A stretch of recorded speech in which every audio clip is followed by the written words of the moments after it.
네, 첫 번째 큐브의 키워드는 어떻게라는 키워드를 가지고 왔습니다. 가짜 수산업자 김모 씨의 전방위 로비 의혹을 수사 중인 경찰이 조사 결과를 발표했습니다. 김 씨를 포함해서 금품을 받은 혐의로 입건된 유력 인사 7명을 검찰에 송치했는데요. 오늘은 두 분과 함께 사건 큐브 진행하도록 하겠습니다. 박주희 변호사, 오창석 시사평론가 모셨습니다. 어서 오십시오. 네, 가짜 수산업자 김모 씨. 얼마 전까지만 하더라도 굉장히 세간을 떠들썩하게 만들었던 사건인데 경찰이 수사를 마무리했고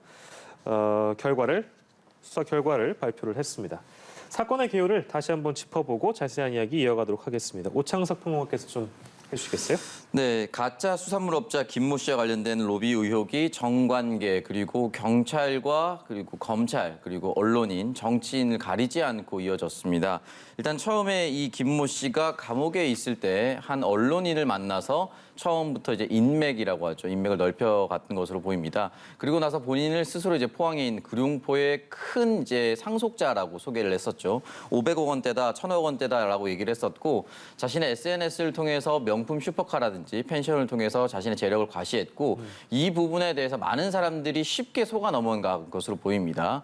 그리고 몇몇 가지의 이제 직책이 필요했었는데 뭐 3대3 농구협회라든지 네. 뭐 그런 것들 실제 있는 것도 있었지만 중요한 건 뭐 유니세프와 관련된 내용들은 모두 다 허위 관련된 내용이었습니다. 그런데 이 모든 것들이 쌓이고 쌓이다 보고 그리고 많은 사람들이 중첩되다 보니까 네. 서로가 서로를 의심하지 않는 상황까지 온 것이죠. 현직 부장검사까지 있고 TV 틀면 나오는 언론인들이 있다 보니까 이거 의심할 필요가 없는 거 아니냐라는 생각이 들어서인지 많은 사람들이 여기에 그냥 의심 없이 참여하게 됐고 이른바 이 사람이 이제 상속받을 당시에 포항에서 시작했었던 수산물 관련된 사업 선동 오징어라고 하죠. 배에서 급냉시켜서 오징어 사업을 시작했었는데 이게 오징어가 평소에 잘 안 잡혔던 때였습니다. 그러니까 2018년부터 2021년까지였는데 오징어가 좀 잘 안 잡혔고 오징어가 아니라 금징어라는 표현이 쓸 정도로 이제 오징어가 귀한 시기였는데 그래서 투자만 하면 서너 배로 이 돈을 돌려주겠다라고 얘기를 해서 여기에 많은 사람들이 또 참여를 하게 됐었고 여기에는 김무성 의원의 친형이 약 80억 원대까지 투자를 하는 아주 큰 사기였고 100억 원대로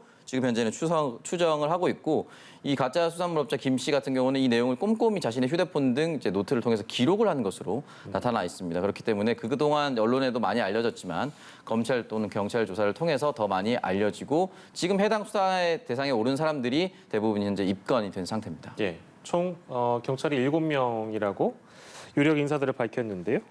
송치하기로 한 명단을 그래픽으로 좀 만나보면 가짜 수산업자 김모 씨, 그리고 박영수 전 특별검사, 이동훈 전 조선일보 논설위원, 엄성섭 TV조선 앵커, 그리고 이모 검사, 이모 전 중앙일보 논설위원, 정모 TV조선 기자 이렇게 7명입니다. 당사자들은 아직까지는 이 혐의에 대해서는 대부분 부인을 하고 있는 상황입니다만 모두 다 소위 얘기하는 김영란법이죠. 청탁금지법 위반 혐의를 받고 있는 거죠, 변호사님? 네, 맞습니다. 그러니까 지금 말씀하신 이 관련자들이 모두 공직자 또는 언론인이기 때문에 청탁금지법 적용 대상이 맞습니다. 박영수 저 특검의 경우에는 언론에서도 많이 나왔던 것처럼 네. 이 고가의 수입 차량을 무상으로 대여받아서 렌트비 상당을 수수한 혐의고요. 또 이모 부장검사는 수입 차량을 무상 대여받은 것뿐만이 아니라 자녀의 교육비나 아니면 명품 지갑까지 받은 것으로 알려졌습니다. 그 외에도 이동훈 전 논설위원의 경우에는 고가의 골프채 그리고 엄상섭 의원 같은 경우는 차량을 무상대여 받은 것으로 알려졌습니다. 예, 그렇군요. 근데 불송치된 사람들도 있어서요.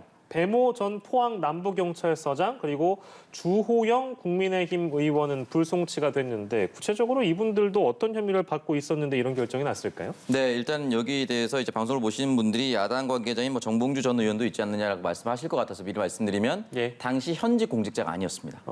현직 공직자가 아니었고요. 그리고 예. 이제 정봉주 전 의원 같은 경우는 어떤 것을 받고 다시 그보다 받은 선물보다 더 비싼 선물도 줬기 때문에 이거는 그냥 서로 선물 주고받은 거다 예. 정도였기 때문에 따로 이제 수사선상에 오르진 않았고요. 네.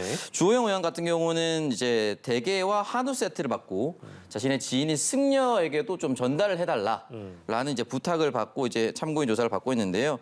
한 번의 가액인 이제 100만 원, 그리고 연간 300만 원이 넘지 않았기 때문에 불입건됐다라고 불송치됐다라고 볼 수가 있습니다. 그렇기 때문에 예. 이 부분에서 법률상 그 가액 금액을 넘지 않았다라고 보면 될 것 같습니다. 예, 알겠습니다. 그러면 그 가입 기준을 초과한 이들에 대해서 어떤 처벌이 가능한지도 저희가 짚어봐야 되겠네요, 변호사님. 네, 맞습니다. 한 번에 이제 100만 원 또는 한 회계년도에 300만 원을 초과한 금품을 수수한 경우에는 형사처벌을 받는데 형사처벌 수위가 굉장히 높습니다. 예. 3년 이하의 징역 또는 3천만 원 이하의 벌금에 처해지고요. 예. 그리고 또 100만 원 이하를 받았다고 해서 아무런 제재가 없는 건 아니고요. 예. 형사처벌 대상은 아니지만 과태료를 처분을 받습니다. 아, 그렇군요. 1회 100만 원, 1회계년도 300만 원. 300만 원. 300만 원. 그 기준을 저희가 다시 한번 짚어봤고요. 그리고 김 씨의 렌터카를 수개월 정도 쓴 의혹을 받고 있는 국민의힘 김무성 전 의원에 대해서는 입건 전 조사를 계속 진행한다? 이 내용도 밝혔죠? 네, 실제로 이 부분에 대해서는 김무성 전 의원 같은 경우는 조사할 범위가 좀 많이 늘어나고 있는 것처럼 보입니다. 예. 굉장히 조심스러운 상황이지만 네네. 아무래도 김무성 의원의 친형이 이제 80억 원대의 투자를 할 정도로 친했었다라면은 과연 김무성 전 의원 같은 경우도 여기에 대해서 완전히 자유로울 수 있느냐가 첫 번째 것이고 예. 두 번째는 박영수 특검 같은 경우는 부인의 명의로 이제 포르쉐 차량을 빌려서 먼저 대납을 해줬었다. 그리고 다 돌려줬다라고 했었는데 중요한 건 애초에 대납을 했다는 것 자체가 말이 안 되는 것이고 언제 네. 돌려줬느냐, 이 수사가 시작되고 나서 돌려주는 것이냐 이런 부분에 있어서 의심 많이 받고 있거든요. 예. 그렇기 때문에 김무성 전 의원 같은 경우도 이 차량이 어떤 차량인지 몇 개월 동안 했었는지 또 그 금액은 얼마 되는지 이 부분에 대해서 계속해서 조사할 필요가 있고 다시 말씀드리지만 친형과에 관련된 내용이 굉장히 크기 때문에 예. 이 차량 한 대로 과연 끝날 것인가에 대한 부분이 남아 있습니다. 그렇기 때문에 이 조사는 계속해서 지속될 수밖에 없다. 지속될 수밖에 없는 정황 상황이다라고 볼 수 있습니다. 네, 너무 이제 검찰에 송치된 사람들이 있고 불송치된 사람도 있고 또 입건 전 조사를 받을 예정이신 분들도 있는 것이고요. 그리고 앞서서 오창석 평론가께서 정봉주 전 의원 얘기를 해주시면서 정리할 사안은 이제 박지원 국정원장 그리고 정봉주 전 의원은 조사 대상에서 제외가 됐는데 박지원 국정원장은 당시 청탁금지법 대상 금액은 아니었다라는 이유가 있었고 정봉주 전 의원은 수사물 받을 당시에 공직자가 아니었다고 합니다. 이제 그렇기 때문에 조사 대상에서 제외가 됐다 정도까지만 정리를 하고요.